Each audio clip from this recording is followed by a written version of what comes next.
Dana here, let me show you a couple of media to start with.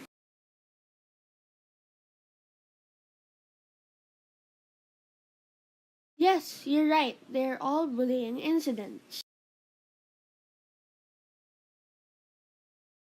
In the Philippines, there are several laws relating to child protection, but we'll be focusing on one, which is RA 10627 or the Anti-Bullying Act of 2013.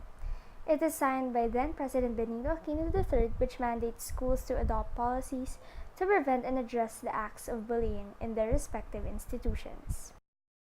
The law defines bullying as any severe or repeated use by one or more students of a combination of various expressions and/or a physical act or gesture directed towards others that has the effect of actually causing the latter unreasonable fear of physical or emotional harm or damage. Failure of schools to comply with the requirements will face penalties. Acts of bullying include unwanted physical contact, any act that causes damage to a victim's psyche and/or emotional well-being, slander, and cyberbullying. As such, any person who commits any of the foregoing acts is considered a bully.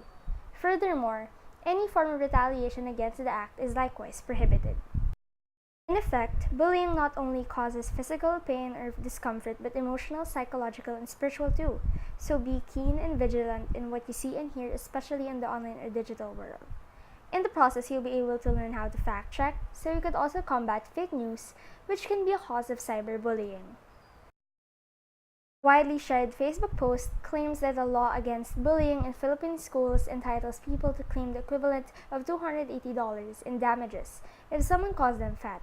However, one of the law's authors, Senator Juan Edgardo Angara, said the law does not contain any such provisions allowing victims of bullying to demand financial compensation. Moreover, this gives people the wrong impression to seek financial compensation from anyone who calls them fat. This actually normalizes bullying and victim body shaming, only for the sake of money. But don't get me wrong, you have every right to stand up against bullying, because according to the law, the penalties for bullies range from written warnings to expulsion from school and are adjudicated by head teachers. There is no mention of financial compensation for victims in the law, which is perfectly okay. This day, the misleading Facebook post has been shared for 60,000 times. Remember, know your rights. Never tolerate bullying for cash. There are plenty of ways to do that will not hurt you or your child. For parents, the Philippine Council for Health, Research and Development has devised or created a guide to combat bullying. If your child feels singled out, here's how you can minimize the emotional and physical damage bullying can bring. If your child has become a target, find out what's going on. Find the root of the problem, but do not force the issue. Then build a firm foundation with your kids. Take them seriously, moderate their reaction, and seek guidance in school. Encourage a healthy lifestyle by checking in with them, by monitoring their habits, especially gadget use. Bullies are victims too, create a culture of positivity and foster support in your household as a way for them not to turn into rebellious acts, but noble ones instead.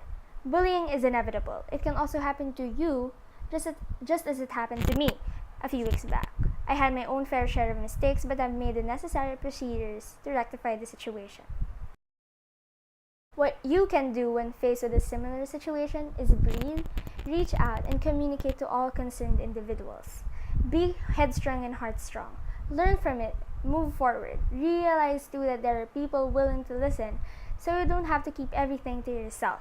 Learn to trust again and don't hesitate to seek for help. Love yourself and your flaws.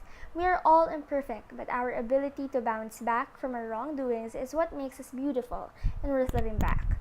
What my takeaway from this whole experience is a quote from Wreck-It Ralph. I don't need a medal to tell me I'm a good guy or girl, because if that kid likes me, how bad can I be? This says a lot about our human tendencies of wanting to please everyone, but we just can't. Nevertheless, no words, money, and fame could tantamount to the care, love, and approval freely given to us by our family and friends, which is the most important thing. Bless those who have impacted your life, both positively and negatively. That's the least you can do. Who knows what can happen, right?